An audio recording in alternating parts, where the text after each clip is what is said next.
Portanto, assim como vocês receberam a Cristo Jesus, o Senhor, continue a viver nele, enraizados e edificados nele, firmados na fé como foram ensinados, transbordando de gratidão. Colossenses 2, do 6 ao 7.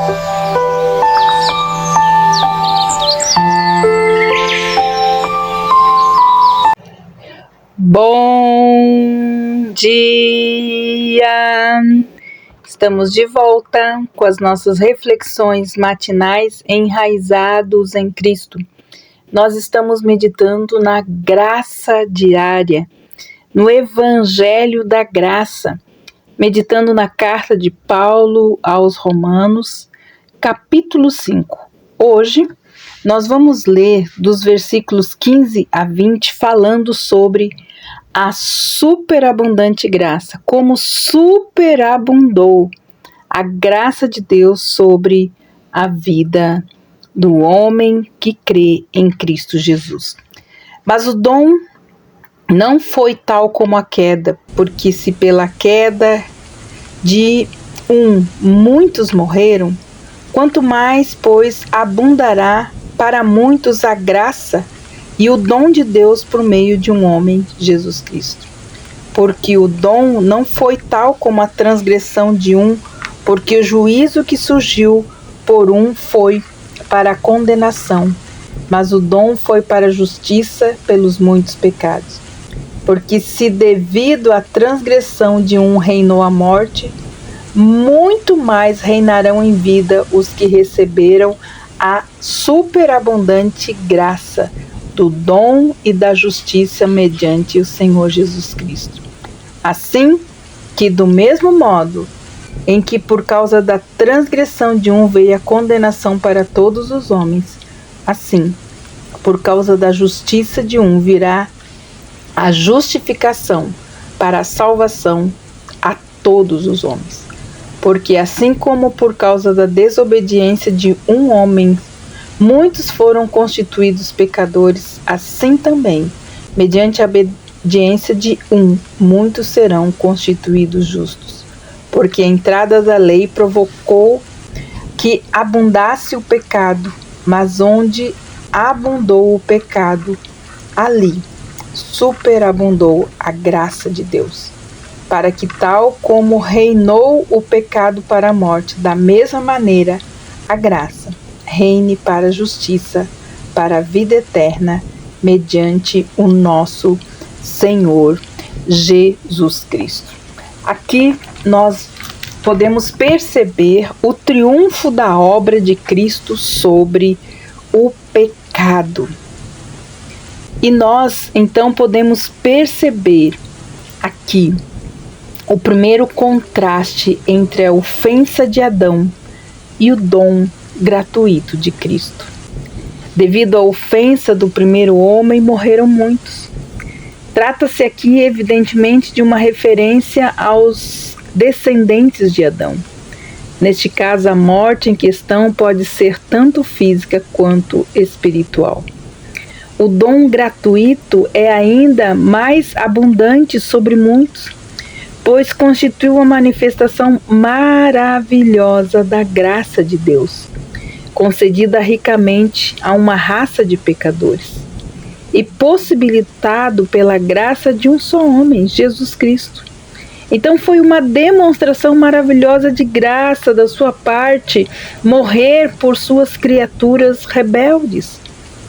Por meio de sua morte sacrificial, o dom da vida eterna, então, é oferecido a muitos. Muitos desses versículos não se referem às mesmas pessoas. O primeiro, muitos, abrange aos que foram sujeitos à morte como resultado da ofensa de Adão. O segundo aqui, muitos, se refere aos que se tornaram novas criaturas, dos quais Cristo então se torna o seu representante. Abrange apenas aqueles sobre os quais Deus concedeu ricamente a sua graça, ou seja, os verdadeiros cristãos. Apesar da misericórdia de Deus ser derramada sobre todos, somente os que creem no Salvador podem se apropriar da sua graça. Observemos outra diferença importante entre o pecado de Adão e o dom de Cristo. Uma só ofensa de Adão trouxe o julgamento inevitável e condenação. O dom gratuito de Cristo, em contrapartida, tratou de maneira eficaz das muitas ofensas, e não apenas uma, e resultou então na absolvição. Paulo lhe ressalta a diferença entre o pecado de Adão e o dom de Cristo, entre a destruição terrível provocada por um pecado e esta graça que transcorre de muitas ofensas. E por fim, entre o veredito de condenação, encontramos o veredito de justificação. Ou seja, pela ofensa de um só reinou a morte, como um tirano cruel, mas pela abundância da graça e o dom da justiça, todos os cristãos reinarão em vida por meio de um só, que é Jesus Cristo. Que maravilhosa graça! Além de sermos livrados da tirania da morte, governamos como reis, desfrutando a vida presente e também a vida eterna. Será que entendemos e apreciamos de fato o valor dessa dádiva? Vivemos verdadeiramente como parte da nobreza celestial ou rastejamos no meio da escória desse mundo? A ofensa de Adão trouxe juízo sobre todos os homens, mas o ato de justiça de Cristo trouxe a justificação que dá vida a todos. O ato de justiça não foi a vida do Salvador ou a sua observância da lei, mas sim a sua morte no Calvário. Ele trouxe a justificação que dá vida, ou seja, a justificação que resulta em vida é oferecida a todos os homens. Aqui, no versículo 18, a palavra todos, usada 2 vezes, não se refere às mesmas pessoas. O primeiro todos diz respeito a todos os que estão em Adão. E o segundo todos diz respeito a todos aqueles que agora estão em Cristo. Essa diferença ela fica bem clara nesse versículo. Os que recebem a abundância da graça e o dom da justiça. O dom deve ser recebido pela fé.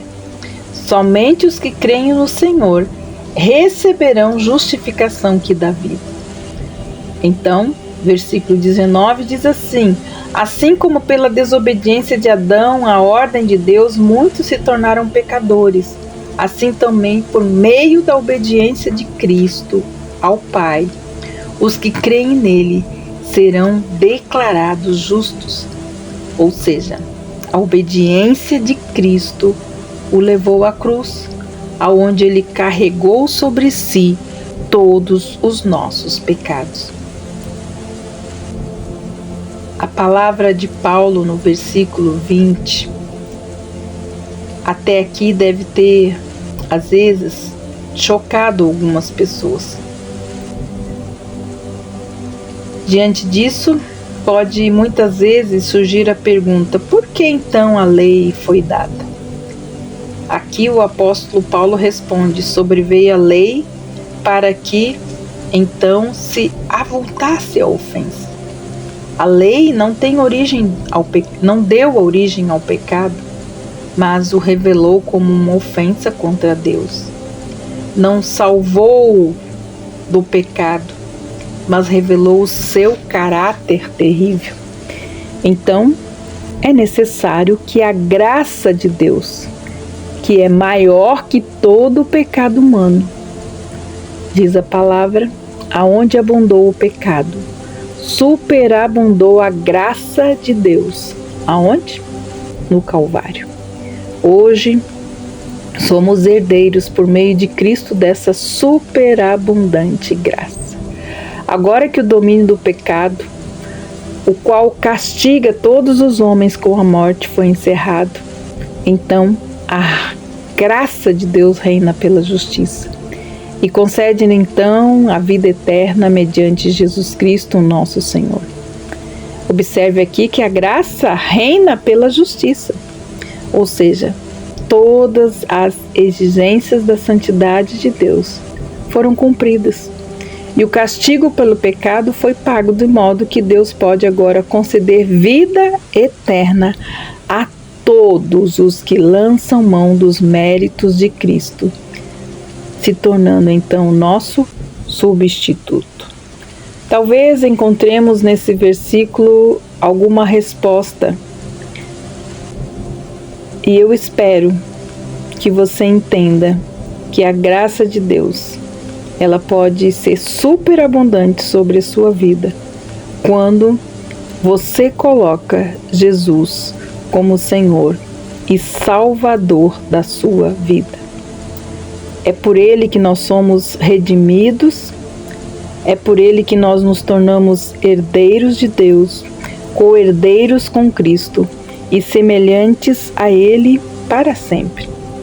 Essas bênçãos, elas foram concedidas somente mediante a obra redentora de Jesus Cristo, o nosso Senhor. Lembre-se, aonde abundou o pecado, superabundou a graça de Deus. Que ela possa ser abundante sobre a sua vida e sobre a vida da sua família. Abra o seu coração para Jesus e deixe a graça do Senhor abundar em sua vida. Que Deus abençoe você e até amanhã com as nossas reflexões matinais enraizados em Cristo. Deus te abençoe e até lá!